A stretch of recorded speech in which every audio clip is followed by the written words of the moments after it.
de Cartagena.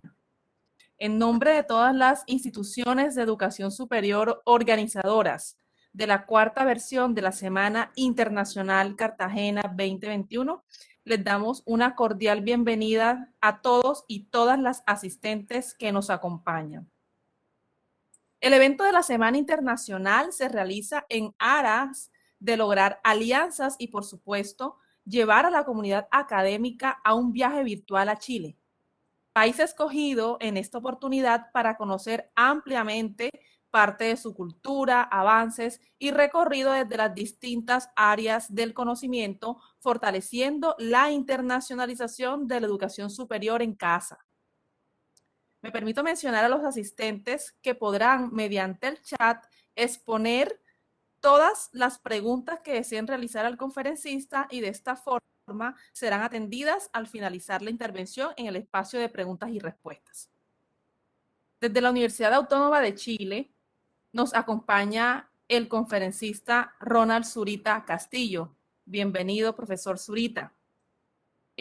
Su hoja de vida, trabajador social, magíster en gerencia social de la Universidad de la Frontera, con diplomado en promoción y protección de la infancia y la adolescencia, miembro del comité editor de la revista electrónica de trabajo social de la Universidad de Concepción, desempeño profesional principalmente en el área de infancia y familia en materias de promoción y restitución de derechos, así como en el diseño, gestión y coordinación de proyectos sociales. Actualmente, el doctor Zurita es académico docente del Instituto Iberoamericano de Desarrollo Sostenible de la Universidad Autónoma de Chile, sede Talca, quien nos impartirá la conferencia denominada Intervención Social y Derechos Humanos, un vínculo inalienable.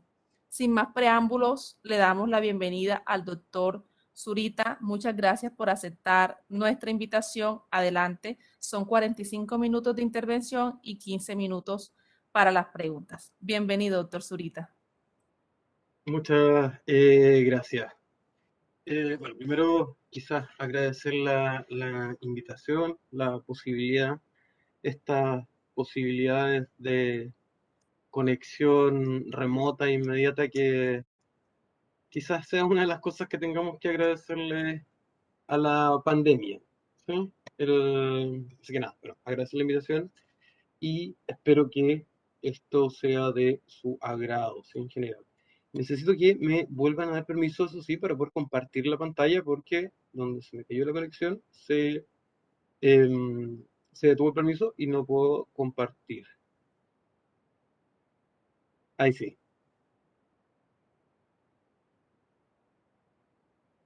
Cualquier cosa, bueno, no sé si los y las participantes pueden interrumpir. La idea es que estas presentaciones sean siempre lo más participativas posible, ¿no? Pero bueno, eso, entiendo que el chat sirve o puede servir como para esa interacción, ¿vale? Voy a, espero que se vea bien. Yo la verdad, esta plataforma no la había usado creo que casi todas las otras, pero esta no la había usado en estos años de pandemia, pero em, vamos a comenzar. Lo primero es quizás situar la discusión, ¿sí? La puesta, digamos, el contrapunto, las ideas que se van a presentar acá tienen un marco y ese marco es básicamente las ciencias sociales y quizás más específicamente la línea, digamos, de las políticas públicas, del trabajo social o de los servicios sociales. Pero creo que sirve, digamos, como discusión, como contexto, la lógica general de las ciencias sociales, ¿sí? Hemos denominado a esta presentación Intervención Social y Derechos Humanos. Esta no es la lectura, digamos, o no remite exclusivamente a ello, pero es un artículo, ¿sí? Que está publicado en un libro que fue recientemente compilado, que reúne a varios autores y autoras, la mayoría de Chile, que es Intervención Social en distintos contextos, ¿sí? Entonces, uno de esos contextos es Intervención Social y Derechos Humanos. una vez finalizada la presentación, el libro es un libro digital, es un libro gratuito, de descarga gratuita, así que puedo compartir el link del libro donde podrán, a quien le interese, digamos, a quien le motive la temática u otras temáticas de otros autores u otras autoras, eh, podrán profundizar. Sí, insisto, el libro lo voy a dejar en el chat una vez finalizada la presentación. Básicamente, insisto, esta ponencia o esta conferencia va a remitir generalmente a ello. Partí con esta imagen en la portada porque, de alguna forma, el COVID, todo lo que implicó, todo lo que ha implicado, más bien, bueno, quizás no lo podemos dar aún por superado, van a venir a profundizar algunos elementos que nos van a hacer cuestionar de alguna forma nuestro contexto actual, ¿sí?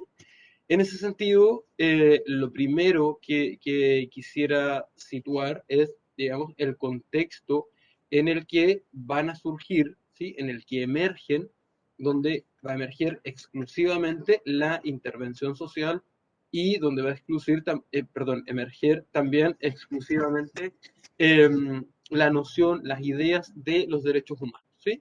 Eh, Esto no es precisamente, digamos, no es una revisión histórica profunda, ¿sí? Es solo una pincelada, una mirada, digamos, pero básicamente para entender o para situarnos en este contexto, en el periodo donde fuera de ese periodo la intervención social no tiene forma de existir, digamos, no existe fuera de ese periodo, y tampoco existen las nociones, ¿sí? De los derechos humanos o de los derechos más o menos en general, ¿sí? Vamos a situar como hito, como periodo principal a la modernidad, ¿sí? Vamos a convenir en que, bueno, hay varias miradas en torno a esto, ¿sí? Hay hartas formas de dividir, ¿sí? Los periodos históricos, va a depender de las miradas epistémicas, va a depender de las construcciones, digamos, paradigmáticas desde la que se mire, va a depender un poco del autor, la autora, digamos, va a depender incluso quizás un poco del continente, ¿sí? De la mirada que la corriente, ¿sí? Que eh, impregne el pensamiento desde una mirada específica, ¿sí? Pero, en términos generales, vamos a decir que podemos entender, ¿sí? Como voy a introducir el puntero, ¿sí? eh, como el periodo histórico a la modernidad, básicamente como estos últimos 500 años, aprox. ¿Sí? Los últimos 500 años de la historia de la humanidad, principalmente de la historia occidental, sí, hacer, digamos, recogemos las miradas coloniales, digamos, que instan a no universalizar la historia, ¿sí? No es lo mismo hablar de historia occidental que de la historia oriental o de la historia mundial propiamente tal, pero en términos generales diríamos que hay un consenso más o menos marcado por entender que la modernidad, ¿sí? Las modernidades, van a decir otros autores, la posmodernidad o lo contemporáneo, no son precisamente sinónimos, pero sí remiten más o menos a una misma idea, ¿sí?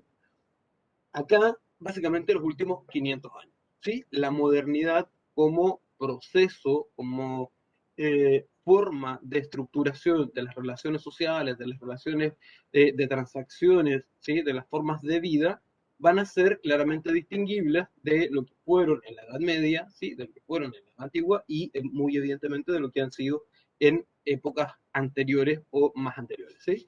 Hay ciertas distinciones, podemos hablar de una modernidad temprana y una modernidad tardía, de una modernidad consolidada o de una modernidad, una edad contemporánea, si se quiere. A mí la verdad, yo prefiero no usar la noción de contemporáneo para eso, pero hablar de modernidad quizás inicial o temprana y modernidad tardía. ¿Qué distinción podemos hacer? Bueno, básicamente la imagen que estaba en la diapositiva anterior, esta que permite casi por imaginario instantáneo a la Revolución Francesa, ¿sí? La Revolución Francesa, de alguna forma, marca un hito en la separación de una premodernidad o modernidad inicial y una modernidad más consolidada o modernidad más tardía, si se quiere, ¿sí? ¿Qué podemos denominar, insisto, modernidad, o sea, edad contemporánea? Sí, podría ser. Yo prefiero en general hablar de modernidad solamente. Eh, ¿Cuál es el hito, digamos, de la Revolución Francesa? ¿Qué es lo que caracteriza de alguna forma a la Revolución Francesa? Bueno, más allá del lema de libertad, igualdad y fraternidad, si no me equivoco, eh, va a presuponer un cambio paradigmal, digamos, va a suponer un, una distinción, ¿sí? Entre eh, cómo se establecían las relaciones sociales y cómo se van a establecer a partir de ahí las relaciones sociales. Quizás uno de los hechos o de los elementos más representativos, más vívidos de la Revolución Francesa tiene que ver con el derrocamiento, ¿sí? Con la caída, el asesinato, ¿sí? La guillotina, de toda clase monárquica. ¿Sí? Un poco la Revolución Francesa lo que va a hacer es abolir de alguna forma, ¿sí? Las monarquías como tal. De hecho, regularmente en nuestros países latinoamericanos, la Revolución Francesa es un antecedente de las independencias latinoamericanas, y no solo latinoamericanas, digamos, la independencia de Estados Unidos también va a estar muy fuertemente marcada por lo que fue la Revolución Francesa, el ideario de la Revolución Francesa, y implica, ¿sí? Un cambio significativo, un cambio eh, contraoperativo, un cambio sustancial, ¿sí? Un cambio eh, drástico en la forma de organizar los estados, ¿sí? Los estados, entonces, vamos a reconocer que una de las primeras características, ¿sí? Si tuviésemos, si esto fuese una clase, digamos, ¿cierto? Y después implicación una prueba, y en una prueba preguntásemos cuáles son las tres principales características de la modernidad, ¿sí? Yo diría que la primera, la principal característica de la modernidad es que se configuran los estados-nación, ¿sí? O los estados nacionales. No es que antes de la Revolución Francesa no existieran, sí, existían, parcialmente, digamos, y no es que tampoco después de la Revolución Francesa dejen de existir las monarquías, pero las monarquías empiezan a perder fuerza, y para nuestra historia, digamos, para el contexto latinoamericano, en estricto rigor, prácticamente nunca han existido las monarquías, a menos que entendamos las monarquías como, como un símil de los imperios, ¿sí? Los imperios incaico, azteca, qué sé yo. Pero en estricto rigor, prácticamente todas las naciones del continente, de nuestro continente, ¿sí? De Latinoamérica, desde que existen, son estados nacionales. Los estados nacionales, en definitiva, lo que van a hacer es eh, una forma de organizar esta relación eh, del pueblo, vamos a decir, de ciudadanos, ciudadanas, en lógica republicana. Eh, y yo diría que esa va a ser la principal característica de la modernidad. Otra característica, una segunda característica que va a estar muy relacionada con eso, es la forma de gobierno de estos estados nacionales. No vamos, en general, ¿sí? En general, la mayoría de los estados nacionales a nivel mundial adscriben, con ciertas diferencias, con ciertos matices, ¿sí? Pero adscriben a democracias representativas, ¿sí? Una forma de democracia, muy la lógica griega, ¿sí? Eh, Regularmente decimos que la democracia es una herencia ateniense, pero en estricto rigor nuestras democracias no son el reflejo, digamos, del ideal, perdón, digo, de democracia ateniense, sino que son más bien una forma específica de democracia, que son democracias representativas, democracias regularmente por medio del voto, ya sea parlamentarias, presidenciales, federalistas, etcétera, ¿sí? Pero en general democracias representativas. Esta como segunda característica de los estados nacionales. Una tercera característica que quizás es un poco más homogenizante, que es la que aparece acá en primer lugar, tiene que ver con la forma de establecer las relaciones económicas, digamos, en la modernidad. No vamos a decir que la forma de transacción del capital no haya existido antes de la modernidad, ni que no haya existido antes de la Revolución Francesa, porque sí, claro que existía, digamos, pero no era la principal forma. ¿Sí? Regularmente en la Edad Media se estructuraban en en formas feudales, ¿sí? Que establecían muy poco comercio con el exterior y donde el trabajo, la forma de relación estaba más centrado con la tierra, con el uso de la tierra, que con una transacción capitalista. ¿Sí? Eh, entonces, podemos entender, ¿sí? O podemos sintetizar un poco esta idea, eh, que por lo menos, digamos, si encontramos las tres características principales, muy a mi juicio, ¿sí? Digamos, muy a mi juicio, de este periodo, vamos a decir que los estados nacionales son una primera característica, ¿sí? La conformación de los estados nacionales. La segunda, la democracia representativa, como forma de organizar esos estados nacionales, y una forma capitalista, digamos, de relación económica entre los estados nacionales, entre ellos, digamos, entre sus ciudadanos y entre ciudadanos. ¿Sí? Esas, para mí, juicio, digamos, van a ser las tres principales rasgos distintivos. ¿Sí? Si tuviésemos que distinguir, y así, digamos, cuáles son las características de la edad moderna, vamos a decir que son principalmente esas tres características. Esto nos va a interesar principalmente, y no crean, digamos, que aquí vamos a hacer solo una clase, un repaso histórico, sino que nos vamos a vincular esto con las ideas de intervención social y derechos humanos. ¿Sí? Pero, ¿qué van a hacer? No sé si se alcanza un poco a distinguir esta imagen de los estados nacionales. ¿Cuál es el principal autor que regularmente relacionamos con los estados nacionales? Va a ser Hobbes, ¿sí? Hobbes y su obra, su célebre obra, El Leviatán. Esta imagen, de hecho, está tomada no sé si será la portada original del libro, la verdad, porque es un libro de varios siglos, pero que regularmente se atribuye a la obra de Hobbes. ¿Qué es el Leviatán? El Leviatán es una figura bíblica, una figura mítica, un monstruo submarino, digamos, de la mitología, voy a decir, no quiero enterarme con esto, pero de la mitología judía o judía hebrea. ¿Sí? A partir de ahí, lo que va a hacer Hobbes, Hobbes perdón, es una especie de metáfora, digamos, de tomar esta imagen del Leviatán y trasladar la imagen del Leviatán a los estados. ¿Sí? Son esta representación, ¿sí? Esta imagen que aparece en la diapositiva, de una especie de eh, señor, digamos, de monarca, entre comillas, porque no es un rey propiamente tal, va a representar este pacto social. ¿Sí? Perdón, dijimos ya que los estados nacionales van a ser frutos de una época, frutos de la modernidad. Regularmente lo que vamos a entender por estos estados nacionales, y por eso se alcanza a distinguir en la imagen este cuerpo del Estado, este cuerpo institucional, de todas las instituciones del Estado, de todas las políticas públicas, de todo el entramado legal, ¿sí?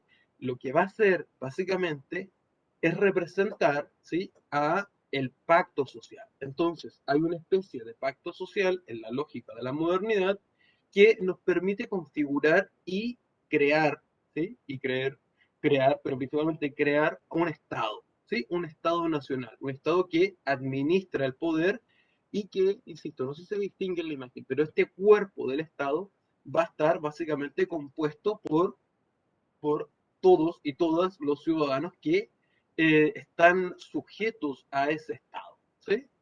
Entonces, a partir de ahí, esta imagen, ¿sí? La imagen de los estados nacionales, conocemos, ¿sí? Las naciones, ¿sí? Colombia, Chile, no sé, cualquiera, eh, van a representar básicamente un pacto de sujeción. Este pacto de sujeción, lo que nos dice la lógica clásica, es que este pacto sujeta a los ciudadanos quienes, de alguna forma, entregan su poder soberano al Estado a cambio de protección, digamos, de seguridad, eh, resguardo ante cualquier eventualidad, ¿sí? Etcétera, etcétera. ¿Sí? En ese eh, sentido, es el Estado el que administra el poder de los ciudadanos. ¿Sí? Todos los ciudadanos y ciudadanas lo señalan, lo van a señalar después, lo van a ratificar después. Las normas internacionales las nacen libres, iguales en dignidad y derechos, ¿sí? Pero en este pacto más o menos tácito, más o menos implícito, vamos a entender que son los y las ciudadanos quienes le entregan su poder al Estado, su soberanía, su autonomía, a cambio de protección, a cambio de seguridad, a cambio de bienestar, ¿sí? A cambio de organización social. ¿Sí? De hecho, regularmente se sostiene, ¿sí?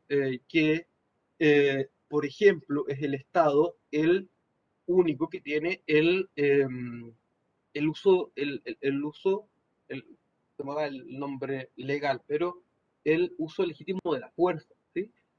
Regularmente, vamos a decir, sí, hay estados en que no, bueno, pero regularmente los únicos eh, autorizados en un estado a, por ejemplo, utilizar armas, a tener el monopolio de la fuerza, ¿sí? Por medio de las armas, por medio de los ejércitos, qué sé yo, van a ser los estados. Los ciudadanos, digamos, no pueden organizarse y armar una especie de pequeño ejército, ¿sí? Porque básicamente es una guerrilla, eh, y es el estado el que administra ese poder.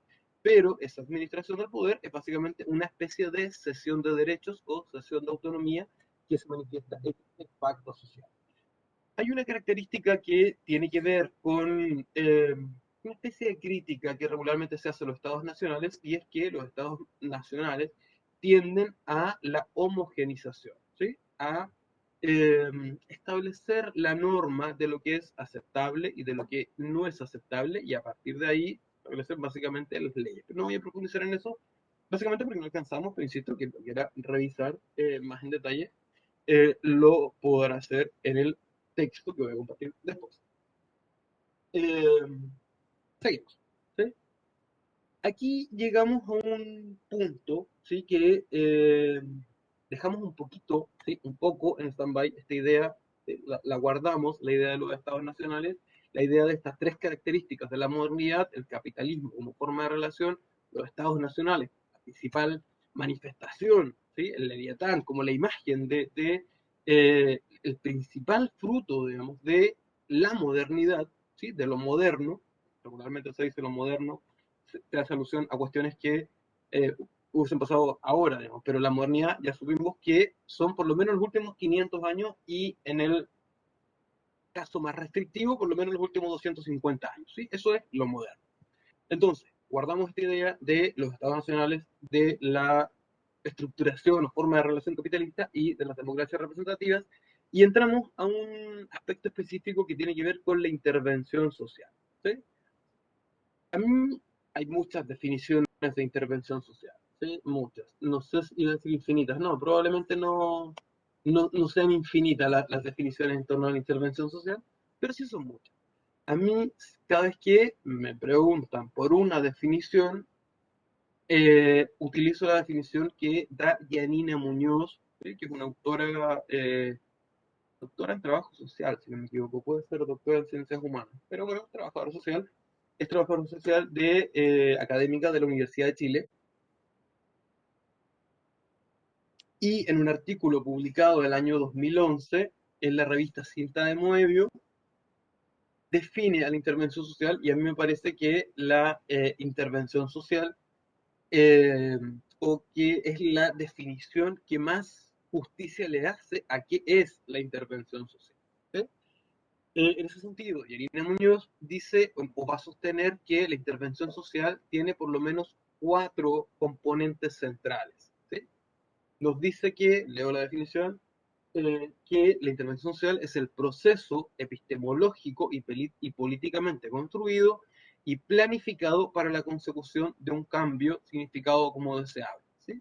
Yo creo que aquí no es lo que está en esta otra parte de la diapositiva, pero sí creo que podemos hacer encontrar estos cuatro elementos, ¿sí? Estos cuatro elementos característicos de la intervención social. ¿Sí? Por un lado, la intervención social va a ser necesariamente, ¿sí? Necesariamente, va a tener o va a requerir un proceso epistemológico. ¿Sí? Por proceso epistemológico podemos también entender un proceso ontológico, un proceso filosófico y básicamente un proceso teórico. ¿Sí? Hay una construcción, hay una parte de la intervención social, ¿sí? Si pudiésemos hacer como mirar a la intervención como una especie de cuadradito, ¿sí? Y con cuatro partes además. Primero, una parte epistemológica o teórica también, un componente político, ¿sí?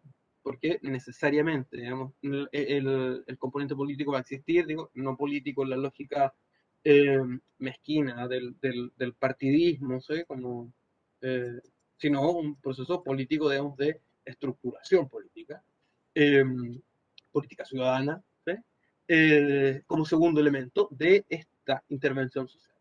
Es a la vez la intervención social necesariamente un proceso que va a ser planificado, ¿vale? Es decir, no es un proceso que sea espontáneo, no es un proceso que sea azaroso, no es un proceso que surja de forma natural, entre comillas, sino que va a ser necesariamente un proceso que va a estar planificado, ¿sí?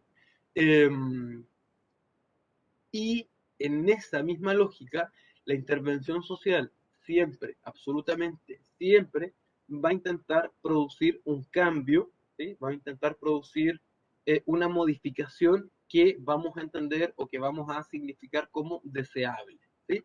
Vale decir, en lógica tradicional, digamos, la lógica incluso, si se quiere, más positivista, ¿sí? O más cuantitativa, una especie de situación inicial más desmejorada en comparación a la situación final, ¿sí? Un cambio.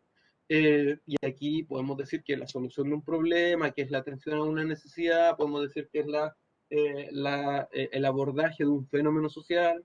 Hay distintas miradas para la intervención social, pero lo que me parece a mí que es lo que demarca qué es y qué no es intervención social va a ser que efectivamente tenga estos cuatro componentes, ¿sí? Que sea epistemológico, o que tenga un componente teórico, que tenga un componente político marcado, que sea planificado, vale decir, no espontáneo, o no improvisado, y que además sea que busque un cambio más o menos deseable. Vamos a decir que, y lo dice también Janina Muñoz en este, no recuerdo si específicamente en este texto o en otros, pero que básicamente por eso es que la intervención social no puede existir fuera de la modernidad. Fuera de la modernidad vamos a entender, vamos a tener otra forma de entender a la realidad, donde la realidad es un espacio, ¿sí? Natural, organizado por Dios o por alguna divinidad, ¿sí? No quiero, insisto, llegar aquí, pero donde la realidad está organizada de forma más o menos natural y no es cuestionable, ¿sí? Porque la estructura está heredada por Dios o por la divinidad y esa divinidad persiste, ¿sí? Por eso es que regularmente se sostiene que, por ejemplo, en la Edad Media, digamos, quien nacía en el gremio, digamos, quien sus papás eran artesanos, papás, mamás, ¿no? Eran artesanos, probablemente esa persona también iba a morir siendo artesano y sus hijos iban a ser artesanos y sus nietos y nietas iban a ser artesanas, etcétera, etcétera, ¿sí? Hay un orden de la sociedad, de la realidad, que no es cuestionable, sí que no es modificable. Y en ese sentido, solo a partir de la modernidad es que este orden se quebranta, ¿sí? Y regularmente se usa la noción de no teocéntrico, sino androcéntrico, ¿sí? Es decir, a lo humano, eh, como centro de todo y donde existe en definitiva la posibilidad de cambio. Hay otro texto, ¿sí? Ahora, o sea, la segunda parte de la diapo, hay otro texto de un profesor que además yo a quien estimo mucho, el profesor Juan Saavedra, académico de la Universidad del Biobío, que va a distinguir de alguna forma entre tipos de intervención social, ¿sí? Adhiere también a la noción de Yanina Muñoz, pero va a distinguir intervenciones sociales distintas. En este sentido, y en esto no alcanzamos a profundizar, digamos, porque para esto digamos, podríamos tener otra conferencia, en los tipos de intervención social, pero por lo menos él va a distinguir cuatro formas de intervención social. Una forma que va a entender a la intervención social como una actividad, ¿sí? Como una especie de movimiento, una forma quizás un poco más restrictiva de entender a la intervención social. Otra forma de entender a la intervención social como interpretación de la complejidad, en esta línea podemos encontrar autores como Matus, o que van a entender que la intervención social ocurre en la medida en que yo interpreto la complejidad y atribuyo significados y significantes a esa complejidad, ¿sí? Hay otra línea que va a distinguir y va a decir que el principal rasgo distintivo de la intervención social va a ser que la intervención social es esencialmente un discurso, ¿sí? Cuando decimos discurso no nos referimos al discurso de habla, lo que puede ser, ¿sí? Sino que la intervención social es básicamente un dispositivo, ¿sí? Discurso o dispositivo discursivo. ¿En qué se ancla, o en qué autores, o en qué corriente se vincula principalmente esta línea? Básicamente la escuela postestructural, ¿sí? Eh, Todo el postestructuralismo lo que va a hacer es entender eh, que prácticamente todo lo que se hace en lo social es básicamente un discurso, ¿sí? Una construcción arquitectónica no es en sí misma una construcción, sino que es básicamente un discurso sobre esa realidad. Una ley es un discurso que mandata un algo, ¿sí? Entonces es básicamente un sistema, ¿sí? Un sistema de acción. Eh, Otra de las formas de entender es básicamente anclado digo, básicamente a las corrientes de los sistemas sociales o los sistemas sociales funcionales, cibernética del segundo orden, Bonfenbrenner, eh, sí. Básicamente teoría de sistemas y teoría de sistemas funcionales. En la medida en que distingo sistemas sociales, sistemas familiares, sistema judicial, sistema escolar, estoy llevando a cabo el proceso de intervención, ¿sí? Tenemos cuatro formas de entender a la intervención. Una de las formas que más cuestionamiento, yo diría que tienen, es la de entender a la intervención social como un dispositivo.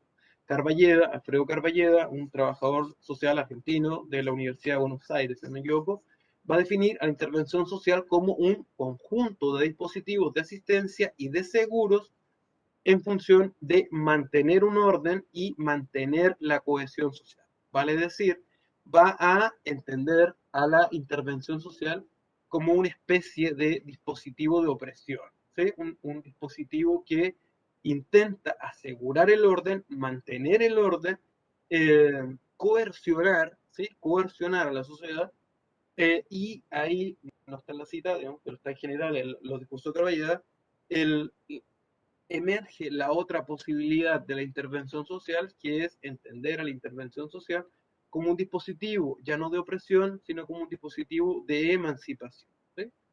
Esta es una discusión, yo diría que en la que tampoco lamentablemente vamos a profundizar tanto, pero que va a entregar dos visiones en torno a las posibilidades de la intervención social, ¿sí? Es una discusión que quizás también estuvo muy presente en la década del 60, la década de las reformas agrarias, el gobierno de la Unidad Popular en Chile, qué sé yo, donde se sostenía que la intervención social tenía que estar básicamente del lado de los oprimidos y no del lado de los opresores, y se entiende el mundo en esta lógica un poco binaria de opresión y emancipación, ¿sí?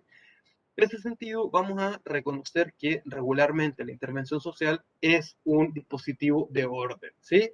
Si volvemos a la imagen del Estado Nacional, ¿qué es lo que va a regularmente intentar hacer la intervención social? Es que sí, hay ciudadanos o ciudadanas que abandonan este orden, ¿sí? Esta estructura, este diseño. Regularmente la intervención social lo que va a intentar hacer es corregirlo y volverlo, ¿sí? Que es básicamente lo que hace el sistema escolar, lo que hace el sistema judicial, lo que hacen los sistemas de protección, ¿sí? ¿No? Un poco hacer que el orden, el sistema, la estructura vuelva a funcionar, ¿sí? En ese sentido, insisto, hay que reconocer que la intervención social es, yo no diría un dispositivo de opresión, pero sí un sistema que tiende al orden y, como decíamos acá, que tiende a la homogeneización, ¿sí? Eh, en ese sentido, ¿sí? Vamos a reconocer y vamos a dejar esta idea también un poco como en stand-by. Estaba mirando la hora, un poco, me queda poco, me apuro. Eh, y vinculamos con el siguiente tópico, que es básicamente un poco lo que nos traía hasta acá, la idea de los derechos humanos. Los derechos humanos los vamos a entender principalmente, o diríamos más exclusivamente, como un fruto o un fruto epocal o un fruto de la modernidad. La noción, la estructura de los derechos humanos, la escritura, la promulgación, la comprensión de los derechos humanos no existe, es absolutamente inviable fuera de la lógica de la modernidad, ¿sí? En ese sentido, vamos a, un poco vinculado con una idea de Habermas, una idea habermasiana de la modernidad como proyecto inacabado, vamos a entender, y me parece a mí que es la mejor forma de acercarse a ello, a los derechos humanos también como un proyecto inacabado, ¿sí? Aun cuando tenemos la Declaración Universal de los Derechos Humanos, digamos, que está además suscrita y ratificada por la gran mayoría de los países a nivel mundial, creo que también la podemos entender como una especie de proyecto inacabado. En este sentido, vamos a encontrar dos antecedentes. El primero es la Declaración de los Derechos del Hombre y el Ciudadano de agosto del 89, lo que se conoce como el Pacto, me disculpa la pronunciación, westfaliano, ¿sí? Y la declaración, evidentemente, la Declaración Universal de los Derechos Humanos, firmada y ratificada por la gran mayoría de los estados, prontamente de ser promulgada el 10 de diciembre de 1948, ¿sí? Básicamente después de que termina la Segunda Guerra Mundial. Los derechos humanos entonces van a ser una especie de pacto de convivencia que surge después de la barbarie de la Segunda Guerra Mundial, de los campos de concentración, de las bombas de Hiroshima y Nagasaki, digamos, de este progreso científico y tecnológico que no desembocó en un progreso humano, sino que desembocó en la guerra, digamos, una de las guerras más sangrientas, perdón, de la humanidad. Reconocemos que hay algunos autores que encuentran ciertos baches, ciertas falencias en los derechos humanos, en la lógica de los derechos humanos. Uno de estos autores es Giorgio Agamben, que en su obra El Homo Sacer identifica, ¿sí?, ciertos grupos o colectivos de ciudadanos, ciudadanas a nivel mundial que son absolutamente privados y deprivados de todos los derechos humanos, principalmente, por ejemplo, ciudadanos que son declarados presos políticos en cárceles como Guantánamo o lo que ocurrió en otros campos de concentración, y donde efectivamente se puede evidenciar que es el Homo sacer, usa una figura sacrosanta, digamos, de la Edad Media, es un homo, un hombre, ¿sí?, un ciudadano, un humano, sin ningún tipo de derechos, ¿sí? Es, es interesante y es eh, atractiva la lectura de Giorgio Agamben porque profundiza precisamente en esos otros ciudadanos que quedan de alguna forma marginados. Aquí hay otra obra que no está citada también en la diapo, que es un texto de Slavoj Zizek, un filósofo vivo también, esloveno, que tiene un texto que fue en algún momento muy controvertido, que es contra los derechos humanos, un artículo que no es que es muy en la lógica, insisto, de Zizek, de provocar, pero no es que él esté efectivamente en contra de los derechos humanos, sino que reconoce que los derechos humanos no alcanzan a todos y todas los humanos, ¿sí?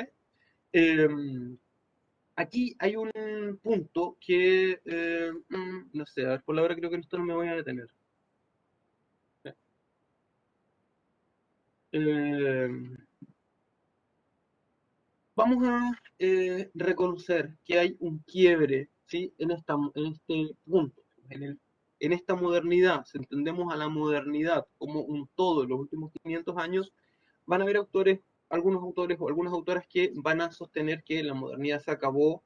En ese sentido podemos encontrar, no sé, algunas lógicas que caracterizan a la modernidad, por ejemplo, Bauman, cuando habla de la modernidad líquida, eh, Fukuyama con El fin de la historia, ¿sí?, y El último hombre, que entiende que la modernidad se acaba con la caída del muro de Berlín, ¿sí?, no lo comparto evidentemente, eh, pero vamos a reconocer que en el último periodo de nuestra historia reciente, situémonos los últimos 30 años a nivel más o menos mundial, hay ciertos quiebres, ¿sí?, hay ciertas crisis, vamos a usar la idea de crisis, que se empieza a evidenciar y se empieza a profundizar en un montón de eh, aspectos de la vida, ¿sí? Uno de esos es lo que intenta representar de alguna forma la imagen de la diapo, ¿sí? Esta desigual distribución de la riqueza, ¿sí?, que aun cuando digamos, ha existido más o menos siempre,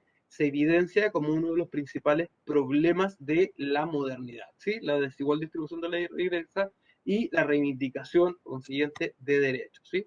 Habíamos dicho que hay entre las principales características de la modernidad, vamos a entender la forma de relación capitalista, los estados nacionales y las democracias representativas, y resulta que últimamente, ¿sí? Nos vamos a encontrar que prácticamente todos estos aspectos que fueron los baluartes de la modernidad, que fueron el punto, los puntos fuertes de la modernidad, han entrado en una crisis profunda. ¿Sí? Regularmente, desde hace ya un par de años, hablamos, ¿sí? Podemos entender, podemos sostener que existe una crisis de derechos, ¿sí? Hay una crisis, reconocemos que hay grupos específicos de la población que tienen una cierta dificultad para acceder a ciertos derechos y por consiguiente hablamos de crisis de derechos, hablamos de, regularmente en Chile por ejemplo se usa la noción de que hay derechos que se compran y en la medida que si compro el derecho no es un derecho propiamente tal, sino que es un privilegio. ¿Sí? En este sentido, vamos a reconocer también que el capitalismo ha estado en crisis, sí, ha estado en crisis por lo menos los últimos 300 años, sí, pero esas crisis eran por lo menos más espaciadas, ¿sí? Recordamos las grandes crisis económicas, la caída de la bolsa de valores el viernes negro, jueves negro, o lunes negro, ya no me acuerdo, la bolsa de valores de Nueva York, el Wall Street, el 1929, que se conoció como la Gran Depresión, digamos, después la siguiente crisis viene 50 años después, ¿sí? No hay una gran crisis económica. Pero hoy por hoy, digamos, las crisis económicas se suceden con una eh, ferocidad impresionante. ¿Sí? Tenemos la crisis asiática del 97, después la crisis inmobiliaria de Estados Unidos, que impacta principalmente el 2008, pero que revienta en la mayoría de los países el 2010. ¿Sí? Eh, una crisis que se profundiza regularmente por la crisis ambiental, ¿sí? La crisis del agua, etcétera, y crisis económicas que se van espaciando y que se van haciendo cada vez más profundas. ¿Sí? Esto también da para profundizar un montón, pero en definitiva nos quedamos con la idea de crisis económicas como un continuo. ¿Sí? Reconocemos que también esto que fue otro baluarte de la modernidad, los estados nacionales, también entran en crisis. ¿Sí? Lo que ocurre, por ejemplo, con la primavera árabe el 2011, lo que ocurre con el estallido social en Chile en 2019, lo que ocurre con el levantamiento indígena en 2019, también 2019 en Ecuador, o con la última crisis que vivió Perú, que fue el 2020, 2019, no lo recuerdo la fecha exacta, o la última que tuvo Colombia, lo que van a hacer, lo que van a manifestar es que lo que ha entrado profundamente en crisis son los estados nacionales. ¿Sí? Creo que en ese sentido no es tan azaroso que una de las formas más gráficas eh, que han tenido estas crisis, en Chile la crisis, por ejemplo, la quema de iglesias y la quema de estatuas en Canadá, después de que se conocen algunos de los crímenes o las atrocidades de la iglesia católica, ¿sí? En Chile, el 2019, se quemaron efectivamente un par de estaciones de metro y qué sé yo, pero lo que más se intentó destruir tenía que ver con las estatuas, ¿sí? Estatuas de básicamente todo el periodo de modernidad, estatuas que tenían que ver con la colonización, con expresidentes, con estadistas, ¿sí? Eh, y eso me parece que evidencia, muy relacionado a lo que sigue, digamos, la crisis de las democracias. ¿Sí? Las democracias representativas regularmente vamos a sostener que están en crisis hace ya bastante tiempo, por lo menos en los últimos 15 años. ¿Sí? Recordamos el movimiento de los indignados en España, 2010, 2011, el movimiento, ¿cierto? El levantamiento árabe o la primavera árabe también en 2011, el movimiento estudiantil en Chile el 2006, 2011, eh, incluso hasta la crisis del 2001 de Argentina, aunque es más económica que política, también es una representación de esto. ¿Sí? Como podemos encontrar muchos ejemplos para estas continuas crisis para todos los baluartes de la modernidad. Entonces, vamos a sostener que, no sé, lo voy a saltar un poco por el tiempo, porque sé que ya debiese estar un poco terminando, ¿sí? Pero en definitiva, la noción de crisis regularmente hacía alusión a un momento específico, a una coyuntura, ¿sí? A una cuestión que, bueno, no sé, en una pareja, digo, no, estamos en un momento de crisis, pero ahí habían dos caminos, ¿sí? Como la muerte o el superar la crisis, ¿sí? Entonces, en ese sentido, la crisis ya pierde un poco esa noción de coyuntura, de impasse, de evento, sino que es y se vuelve en un constante, ¿sí? Hay una crisis constante que está atravesada por la crisis natural, por la crisis del agua, por la crisis ambiental, la crisis de los combustibles fósiles, las crisis económicas, ahora la crisis sanitaria, digamos, entonces eh, lo que entra en crisis, básicamente, y un poco sintetizando, es esta idea de la modernidad. Esta forma de estructura, de relación social que nos ha gobernado con cierta diferencia los últimos 500 años está de alguna forma entrando en crisis.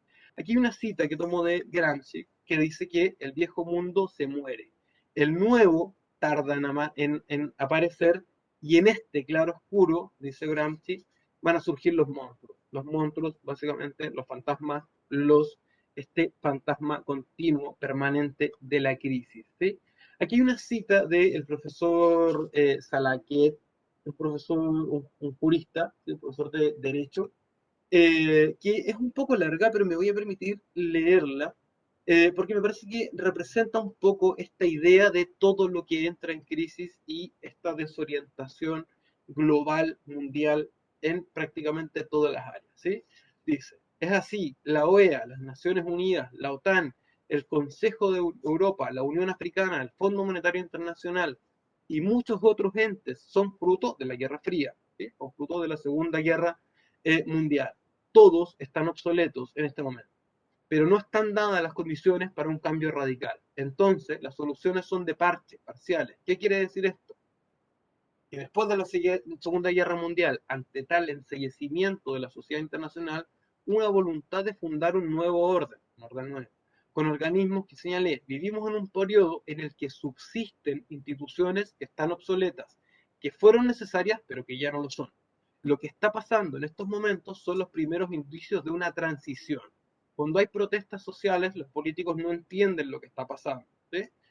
Porque todavía están anclados en el pasado. Y lo que está pasando es un cambio, como dicen los ciúticos, ¿sí? Un giro copernicano. Quiero decir que está cambiando todo. Estamos en un tránsito que puede durar décadas, anticipa Salaquet, entre un modo de representación política tradicional y las necesidades de una nueva época. Ese tránsito genera un abismo de incomprensión entre los militantes de una época anterior y los militantes, digamos, de la nueva época, que no entienden esto.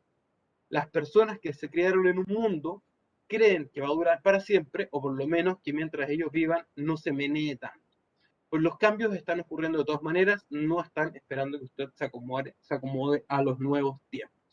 Y que quiero sintetizar un poco con esta idea de Salaquet es básicamente la noción de la posibilidad de repensar, ¿sí? De repensar, de reentender, de refundar, incluso si se quiere, el pacto de sujeción de los derechos humanos eh, como pacto mínimo de relación entre ciudadanos y ciudadanas, pero bajo la posibilidad de remirarlo. ¿Remirarlo desde dónde? Digo, desde las ciencias sociales. Me parece a mí que la intervención social, las posibilidades que aporta la intervención social para repensar el pacto de los derechos humanos son fundamentales, ¿sí? La intervención social como acción sobre la realidad está en un eh, contacto continuo, estrecho con las problemáticas sociales, con el modus vivendi, van a decir algunos, con las formas de vida de la población. Es a partir de ahí, de las lógicas de la intervención social, del quehacer de la intervención social, y aquí quizás asumo un poco también la bandera del gremio, digamos, desde el trabajo social, que existe la posibilidad de repensar estas instituciones, y bueno, no es una invitación solo, debemos hacer el trabajo social, sino que creo que hay que también aceptar que las viejas formas de representación, las viejas formas de construcción de instituciones, las viejas formas de relación entre ciudadanos, debemos permitir que mueran para que surjan nuevas y mejores, idealmente, formas de relación. Espero, de verdad espero, que después de todas estas repetidas y continuas crisis, ¿sí? logremos ir saliendo, repensando esta lógica y este pacto mínimo, insisto, mínimo de relación entre ciudadanos y ciudadanas, entre sí, entre ciudadanos y las instituciones y entre estados bajo un pacto mínimo de derechos humanos. ¿Sí? Eso sería.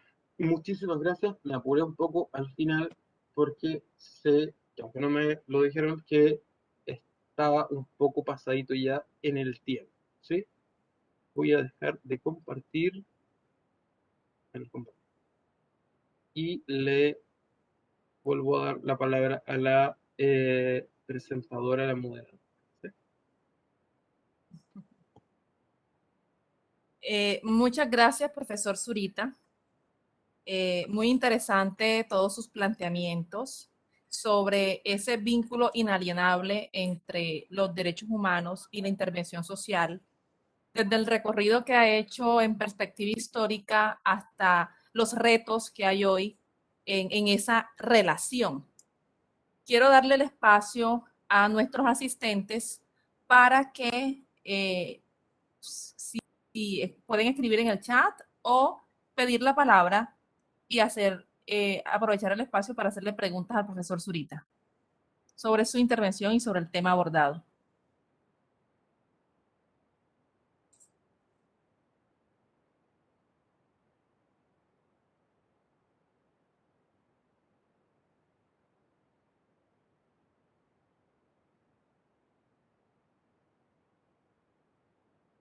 Creo que levantaron la mano.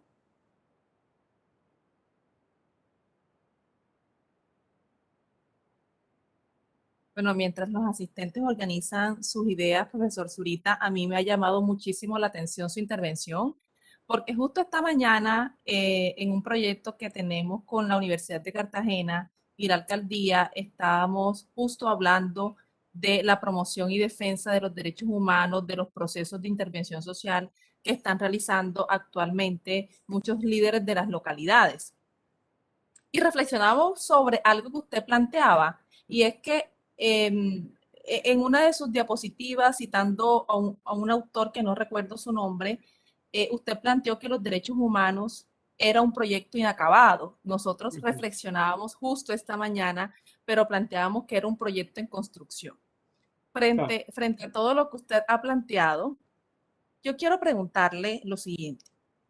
Frente a la materialización de los derechos humanos, ¿hay personas con privilegios o más bien hay estados inoperantes? Recordando que los derechos humanos, su garantía y salvaguarda depende de los estados firmantes. ¿Qué piensa usted al respecto?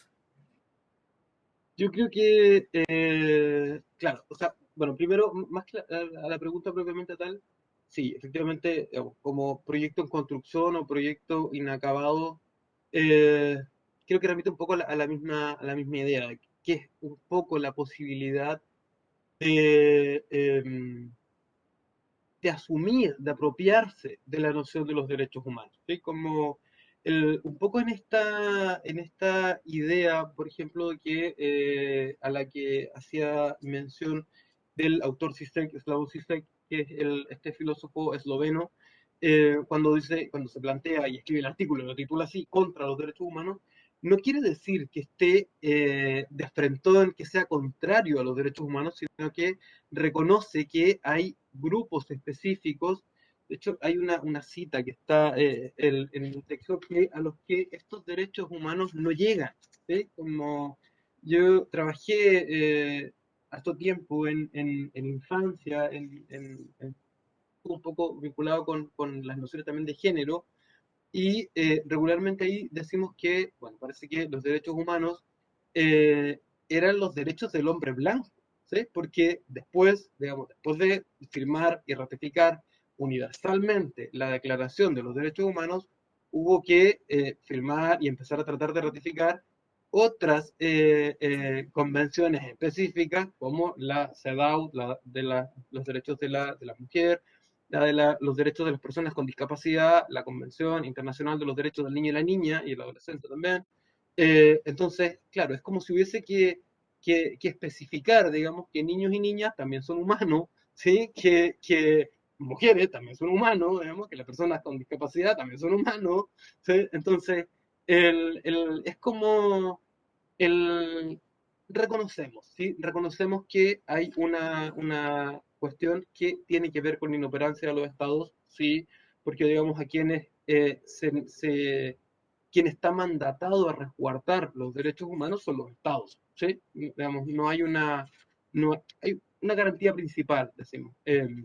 Pero también hay una garantía que es corresponsable o correlacional, que tiene que ver con la posibilidad de resguardar y propiciar el respeto, la salvaguarda, digamos, de los derechos humanos por parte de los ciudadanos y ciudadanas, ¿sí? Como si en la medida en que estos derechos humanos son apropiados, efectivamente reconocemos que, eh, digamos, si el derecho a la salud, ¿sí?, está garantizado en un país por medio de un sistema privado, digamos, bueno, se puede quizás acceder a un sistema de salud pagándolo de calidad, ¿sí?, eficiente, oportuno, eficaz, bueno, eso quizás no es un derecho, digamos. Si eso depende de la capacidad adquisitiva, aunque lo digamos discursivamente, lo declaremos discursivamente como un derecho, bueno, parece que no es un derecho, es un privilegio, ¿sí? Si no es compartido, ¿sí?, no es un derecho, digamos, ¿sí? En cuestiones tan simples, ¿sí?, como, no sé, el derecho a la seguridad. Sí, digamos, yo como hombre siento la seguridad absoluta, digamos, de caminar a cierta hora por una calle y resulta que otra persona de distinto sexo, de distinta orientación sexual o de distinta edad no tiene las mismas condiciones de seguridad, bueno, resulta que yo no estoy teniendo derecho a la seguridad, sino que estoy básicamente gozando de un privilegio, ¿sí? Entonces, ese es un poco el asunto. Yo creo que ahí tiene que ver con esa apropiación de, claro, quizás incluso sea más propositivo denominarlo así, como un proceso en construcción, más que como un proceso inacabado, porque claro, proceso inacabado suena como, se me olvidó terminarlo, pero claro, en construcción es como asumir un poco el desafío de, esto también depende un poco de mí, ¿sí? ¿Tenemos que exigírselo a los estados? Sí, claro que sí, la mayoría de los estados, sobre todo en nuestro triste continente, muestran, ¿sí?, continuamente inoperancia en el resguardo y la salvaguarda de los derechos humanos. Pero claro, también en este proceso en construcción va a depender un poco, digo, de nosotros, un poco como ciudadanos y ciudadanas, pero también como colectivos profesionales, ¿sí? Yo ahí también, por eso es que el contrapunto es desde una disciplina, desde la intervención social, y esa posibilidad desde ahí de apropiar, sí, los derechos humanos. Y claro, bueno, quizás también puede ser desde cualquier disciplina, digamos, de la disciplina, no sé, del área de la salud, en su ejercicio profesional, digamos, repensar, replantear, mirar cómo se vive, por ejemplo, el acceso a la salud entre, no sé, docentes, académicos, educadores, digamos, cómo se evidencia, cuáles son las falencias del acceso a la educación, del derecho a la educación, como, etcétera. Así como ahí, creo sí, creo que voy a, bueno, no puedo cambiar el texto que ya está escrito, ¿no? Que está publicado, pero sí, creo que me parece más atingente plantearlo como un proceso en construcción que como proceso inacabado. Gracias, profesor. Muchas gracias. Sí, yo comparto también lo que ha planteado en términos generales en su intervención y de alguna forma los estados están en tienen esa debilidad o inclusive falta de voluntad política, porque lo que se observa desde la reglamentación del derecho internacional de los derechos humanos es primero una declaración universal de derechos humanos que luego tiene que pasar a fraccionar los derechos entre el Pacto de Derechos Civiles y Políticos y el Pacto de Derechos Económicos, Sociales y Culturales, y luego, gracias a los procesos de intervención social, presionar para que se firme el protocolo facultativo de un pacto y hay que ver cuántos estados aún no han firmado el protocolo facultativo de los derechos económicos, sociales y culturales porque supuestamente les resulta más oneroso para los estados.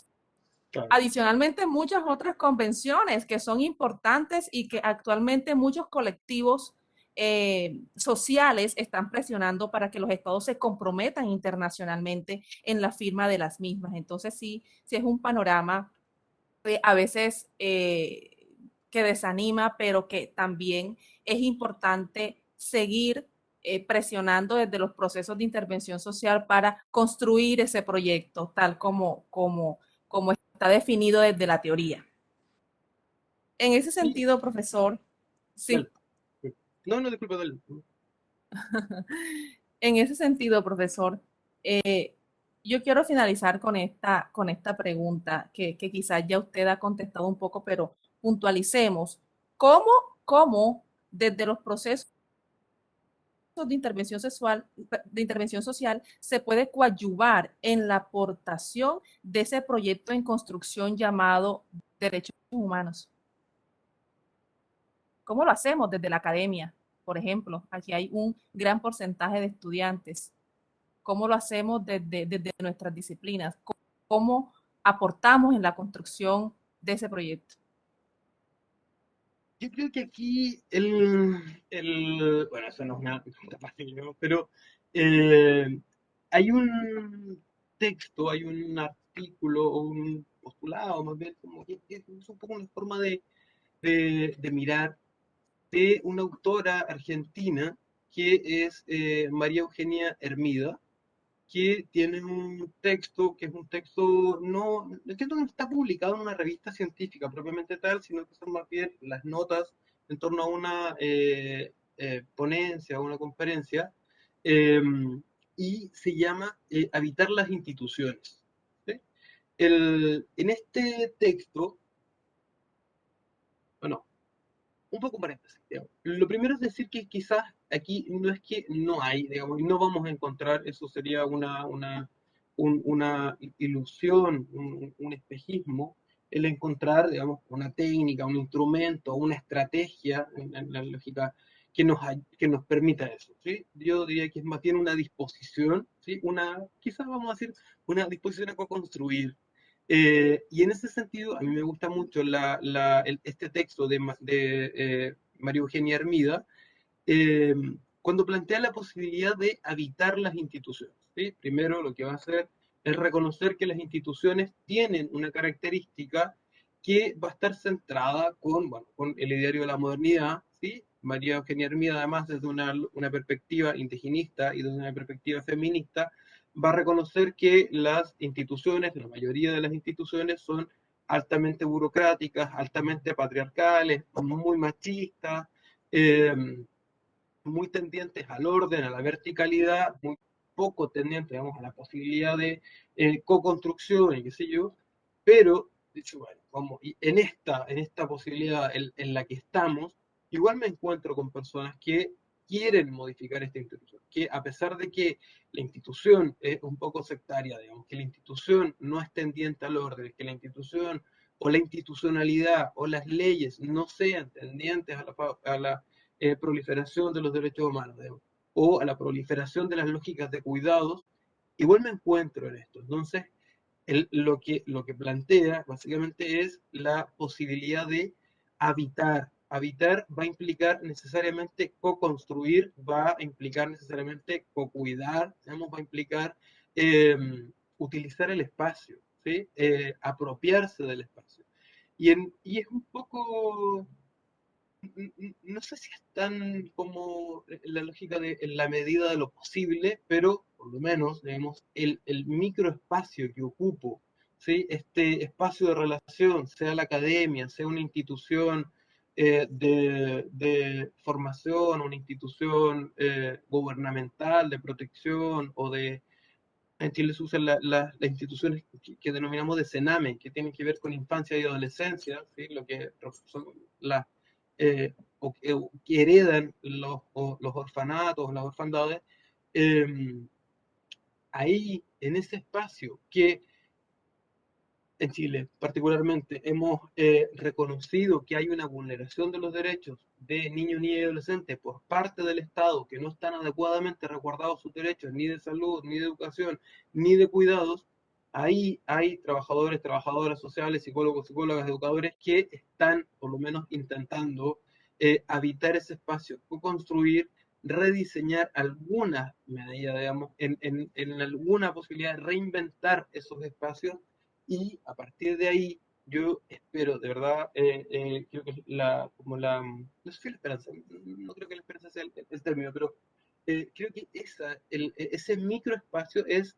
casi la única posibilidad de reapropiar o co-construir esta apropiación en torno a los derechos humanos en general, ¿sí? Pero insisto, muy desde lo particular, porque no se trata de reunirnos, ¿sí? En un grupo académico a reescribir la convención, ¿sí? O a exigirle a los estados, como decías tú, digamos, que firmen estos pactos ratificatorios, ¿sí? Que Chile, por ejemplo, se niega a firmar, eh, o Chile pasó en algún momento, específicamente no recuerdo con cuál pacto, que iba a ser firmado por el presidente, que en ese momento era el actual presidente, pero en su gobierno anterior, y lo llama, digamos, el cardenal y le dice, no, no lo firme porque eso es un problema, no puede ser un problema para Chile, ¿no? Y no lo firmó. Entonces, claro, no se trata de organizar una marcha, digamos, nacional o un proceso eh, global para obligar al Estado a firmar eso, que también puede ser, ¿sí? Pero el microespacio, ¿sí? El microespacio creo que es el que nos otorga la posibilidad como de darle vida a los derechos humanos, como el espacio que incluso puede tener que ver con el espacio doméstico, ¿sí? Si en el espacio doméstico existe una relación, digamos, existe una posibilidad de convivir con los vecinos, convivir en la comunidad, rehabitar la comunidad, digamos, ahí también creo que hay una posibilidad de estar repensando en lógica, en clave de derechos, porque en el fondo los derechos humanos son el piso mínimo, ¿sí? Como no es el máximo a alcanzar, ¿sí? No es el ideal, como muchas veces, digamos, lo entendemos tristemente, principalmente en Latinoamérica, como si los derechos humanos fueran el ideal a alcanzar, ¿sí? No, son el mínimo de convivencia. Es a partir de ahí que construimos, no es hasta allá donde tenemos que llegar, ¿sí? Entonces, esa es como un poco creo, como la posibilidad, ¿sí? Y yo pensaría, profesor, un poco reflexionando sobre lo que usted dice, que si todos desde nuestros microespacios nos disponemos en la promoción de los derechos humanos, muy seguramente habrán cambios muy visibles en las realidades de muchos colectivos. Bueno, sin más, profesor Zurita, muchas gracias. Le quiero recordar, por favor, nos comparta el link del libro que nos Sí, prometió al inicio de la conferencia a través lo del chat. compartí ¿Ya? recién. Ah, no lo he Pero no visto. sé, como no estoy muy familiarizado con esta plataforma, lo dejé en el chat, pero no sé. O Sí, sí, a lo mejor tengo que hacer otra cosa para ya, que se vea, no sé. ok. ¿Sí? ¿Se ve o no? Sí, ya, ahí está. Ahí, Creo que ya todos han tenido acceso. Yo lo estoy copiando también. ya, súper. Bueno, sin más, profesor Zurita, ha sido un verdadero honor para mí y para este evento y para todas las instituciones educativas de educación superior. Eh, ha sido un verdadero honor contar con su participación y un honor para mí moderar su conferencia. Muchas gracias. Muchas gracias a ustedes. Para mí también ha sido un gusto y un honor. Que tenga feliz tarde. Igual ustedes. Muchas gracias por la invitación. Feliz tarde para todos los asistentes. Muchas gracias por asistir.